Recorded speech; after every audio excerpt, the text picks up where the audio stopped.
O Centro Esportivo Alagoano encara o Botafogo da Paraíba dentro do estádio Rei Pelé e só a vitória interessa. Tudo sobre o confronto você encontra aqui, tá no ar mais um pré-jogo, então solta a vinheta aí, vamos embora.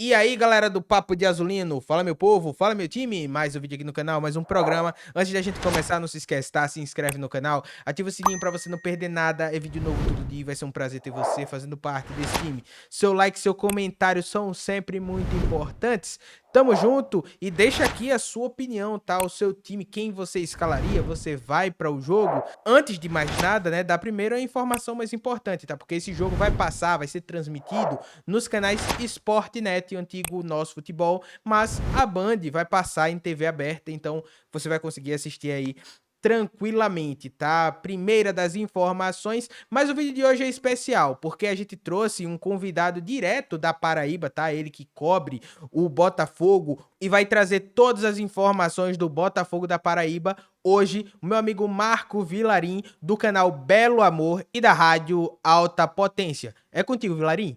Salve, salve o povo alagoano! Um salve especial para dois irmãos de coração que eu tenho aí nessa terra maravilhosa, que é o Evandro e o Paulo. E eu tô passando aqui para falar um pouco, né, da expectativa desse jogo, tá? Entre CSA e Botafogo, amanhã aí no estádio Rei Pelé. E deixa eu me apresentar para você que não me conhece, eu sou Marco Vilarim, tá? Tenho um canal aqui, o Belo Amor, também trabalho aqui na rádio Alta Potência, tá? Temos um programa aqui, Futebol em Alta, e contribuindo sempre pelo futebol, não só da Paraíba, mas pelo futebol nordestino, tá? Então aqui hoje para falar justamente do maior campeão da Paraíba, que vai enfrentar esse grande CSA, com essa torcida gigante, jogo dificílimo e o Botafogo precisando vencer, né? Já que tropeçou em casa diante do Brusque, quando a torcida esperava, na verdade, um grande resultado. Mas enfim, só nos resta agora ir aí a Maceió e tentar aí, digamos assim, um resultado que para nós botafoguenses, né, sabemos que não é impossível. Difícil sim, impossível não, tá? E tomara que o CSA esteja focado para o jogo de volta com o Vasco da Gama, beleza? Pois é, estávamos no fundo do poço, ganhamos 2 partidas seguidas e isso nos deu um alívio e uma esperança. Passamos de uma preocupação para, na verdade, um sonho, que seria justamente chegar aí ao G8 diante das dificuldades, né, dos problemas internos que o Botafogo está enfrentando. Mas aí chegou o Evaristo Pisa, aquele problema interno não existe mais e vieram as vitórias. Só que depois dessas 2 vitórias seguidas, tivemos aí esse tropeço com o estádio Aumentão lotado para 6 mil pessoas. Eu sei que ainda há muito mais, mas lembro que era uma noite, um dia chuvoso aqui, mas ainda conseguimos colocar 6 mil pessoas. Paulo, falando diretamente para você aí, para seus ouvintes, torcedores do CSA, o Botafogo teve nesse jogo aí o desfalque do Evandro, que é lateral esquerdo, e realmente fez muita falta, já que o seu substituto já foi muito criticado, né? O Botafogo que enfrentou o Brusque com o Michael Fracaro, o Eric, depois o Inayan, né, que estreou, fez a sua estreia na lateral direita, os zagueiros o Wendel Lomar, e aí na lateral esquerda, que era o Evandro, mas o Evandro estava suspenso, assumiu o Felipe Borges. Já no meio, Gama, depois entrou o Camilo, Thalisson, depois o Guilherme Silveira, também estreando, e Igor Maduro. E na frente, Gabriel Honório, Denilson e Rodrigo Alves. Lembrando ao torcedor que temos uma baixa aí, para infelizmente, que deverá voltar só em 2026, que é o goleador, conhecido demais, né, o ceifador, tá? E teve uma contusão grave na costela no jogo, se eu não me engano foi contra o Londrina, né? Que realmente o afastou do campo e com certeza não deverá voltar esse ano e deverá fazer muita falta, tá? Já que vinha bem, marcando gols. Mas enfim, para o Botafogo não resta outra saída. É chegar aí, né? Torcedor que estava pensando em G8, tá? E agora está pensando justamente em se livrar do rebaixamento, se afastar, na verdade, da zona de rebaixamento. Beleza? Então essas são as informações aqui do Botafogo da Paraíba para o torcedor alagoano. Paulo, um grande abraço, tá? E mais tarde a gente se fala aí, tá? Lá no Futebol em Alta, com as informações aí do Azulão alagoano, beleza? Um grande abraço e até a próxima. Tamo junto, meu amigo Marco Vilarim, tá? É um prazer ter você aqui. Eu não prometo fazer isso sempre, tá, meu povo? Mas, Vilarim, parceiraço, trouxe aí todas as informações aqui pra gente, né, do Botafogo. As últimas, melhor do que eu falar as informações, é trazer direto da fonte, né? Direto de lá, da Paraíba. Informações importantes. O Botafogo sem Henrique Dourado e também precisando vencer muito para se afastar do Z4, mas também continuar sonhando com G8, tá? O Centro Esportivo Alagoano, por outro lado, acredito que não deve ter muitas mudanças, porém, a gente vai falar aqui sobre duas, pelo menos, tá? Uma é na zaga, porque o Jackson, até o momento que eu tô gravando esse vídeo, 17h07, tá? Da sexta-feira, ele está apto para o jogo e deve ser titular, inclusive. Mas nunca se sabe, né? Pode ser que aconteça alguma coisa daqui para lá, mas até então a informação que se tem é que o Jackson tá bem, tá treinando direitinho, vai pro jogo e deve ser titular. Então ele fica na vaga do Betão, que está suspenso. Detalhe, o Betão foi suspenso por um cartão vermelho direto. Então ele continua pendurado, né? Quando ele voltar, ele continua pendurado. Então a expulsão do Betão nem para isso serviu, né? Mas enfim, uma coisa de cada vez, né? Jackson deve fazer a sua estreia ao lado do Islan. Então o CSA deve ir com Gabriel Félix, Felipe Albuquerque, Islan, Jackson e Enzo, Camacho, Nicola. E aí tem a dúvida, né, no ataque. Cachoeira e Thiago Marques, quase certo, tá? Mas ele vai com o meia apenas e aí coloca o Baianinho, ele vai com o Naninho e Brian. E quem ele escolheria, né? Naninho ou Brian para ser esse meio? Essa é a dúvida que todo torcedor do CSA deve estar tendo nesse momento, porque, na minha singela opinião, eu acho que Naninho e Brian até aqui não justificaram ser escalados juntos, tá? Inclusive, eu acho que não funcionou. A movimentação do Brian não casou com a do Naninho, então, até aqui, é um ou é outro. Pela entrevista que deu, né, o professor Márcio Fernandes, ele dá a entender que ele vai repetir o mesmo time, com exceção do Betão, porque ele não vai conseguir. Mas, pela entrevista que ele deu, ele iria repetir, né, o mesmo time. Ele, inclusive, fala que essa equipe, esse time que jogou hoje contra o Vasco, é o que ele considera como força máxima. Mas aí vem o entendimento do jogo.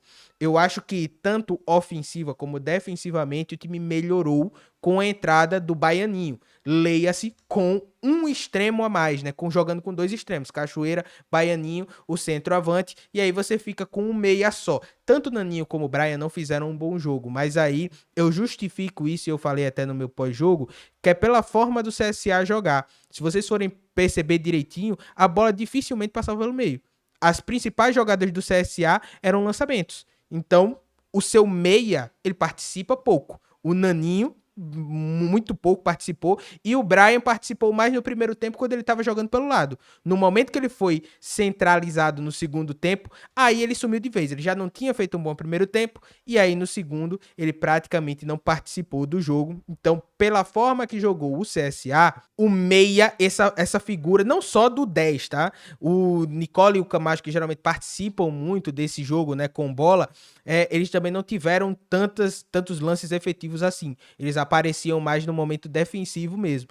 Então, se o CSA não mudar a forma de jogar, novamente, o camisa 10 aqui, ele tá morto.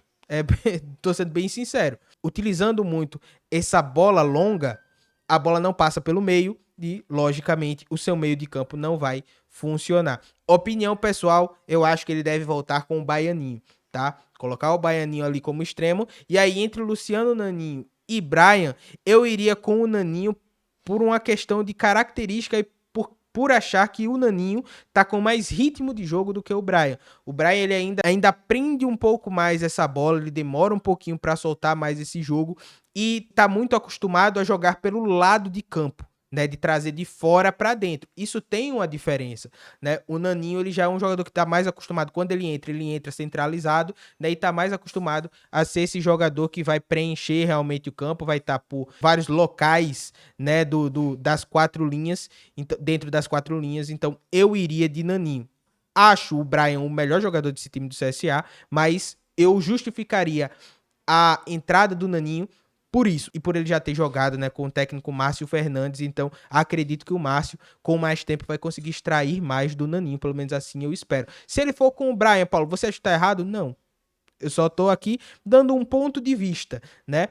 Pelo Brian tá com esse problema, eu ainda sinto que ele tá faltando o ritmo de jogo, e você só consegue recuperar isso jogando. Mas aí você entrar com o outro time, o time adversário cansado, né, sendo essa peça aí para ser o diferencial, ser esse jogador que no segundo tempo pode mudar a partida. Então, por um lado estratégico, eu deixaria o Brian para o segundo tempo. Mas se ele viesse com o Brian no lugar do Naninho também, não faria diferença nenhuma. O que eu acho que o CSA não pode abrir mão é jogar com os dois extremos, jogar com Baianinho e Cachoeira, tá? Então eu iria dessa forma: Gabriel Félix, Felipe Albuquerque, Islan, Jackson, Enzo, Camacho, Nicola, Baianinho, Naninho, Cachoeira e Thiago Marques lá na frente. Esse seria o meu time do CSA. Vamos ver o que é que o técnico Márcio Fernandes, eu ia falar Igor Magalhães, né? É muito tempo falando a mesma coisa. O técnico Márcio Fernandes vai escolher. E foi aqui que tudo começou, né? Foi o primeiro jogo, né, do novo time do CSA na reformulação. Foi contra o Botafogo da Paraíba. Foi o jogo da virada de chave. Esperamos que seja novamente. A hora é agora, realmente. Eu não vou mentir pra vocês. Sinceramente, se o CSA não vencer esse jogo e dependendo como for a rodada, praticamente as chances se extinguem. Óbvio que tem os outros jogos que tem que se olhar. Mesmo o CSA vencendo, eu não sei se vai ser o suficiente para entrar no G8, mas o CSA precisa fazer a sua parte. O CSA precisa vencer o Botafogo da Paraíba. Não dá mais para ficar negociando pontos. Então, por mais que se tenha esse entendimento que dos 5 jogos que faltam, ter que vencer 3 e tentar pontuar alguma coisa lá fora, esse jogo contra o Botafogo da Paraíba é muito importante, então é preciso que o CSA vença. É um jogo decisivo, é uma final de campeonato e tem que ser tratada como tal. Tranquilo, meu povo, tamo junto, mas deixa aqui nos comentários a sua opinião. Qual o seu time ideal? Você iria com o Brian? Você ia com o Brian e Naninho? Você iria com outra opção? Você mudaria mais o time? Qual seria a sua escalação? Deixa aqui nos comentários que eu vou adorar saber. Não se esquece, se inscreve no canal, ativa o sininho para você não perder nada. Vídeo novo todo dia e vai ser um prazer ter você fazendo parte desse time. Seu like e seu comentário são sempre muito importantes. Tamo junto. Amanhã a gente volta com mais um pós-jogo. Tchau, tchau.